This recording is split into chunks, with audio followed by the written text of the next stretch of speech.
ошондой эле жана көйгөйлүү маселени айтып кеттик, өткөндө токтом чыгарып бердик эле өкмөткө мигранттарды кайтаруу боюнча.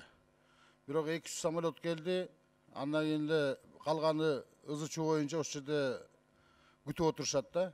Мына эң чоң маселе кечээ Новосибирскидеги калып калган мигранттар ошол тиги акча тыйын консульстволорго бөлүнбөй биз хостелдерден чыгып атабыз деп атышат да.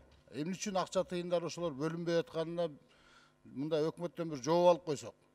Анткени себеби жерлерде консулдар менен анан ыраазычылык билдиришибиз керек. Мигранттар өзлөрү ошо диаспоралар жардам берип атыптыр да.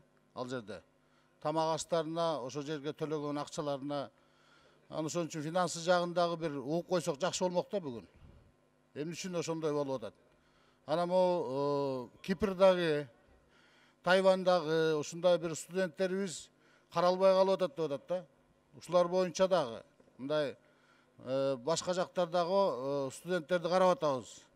Консульство, посольство жок жерлердеги биздин жарандарыбыз дагы кайрылып атышат да.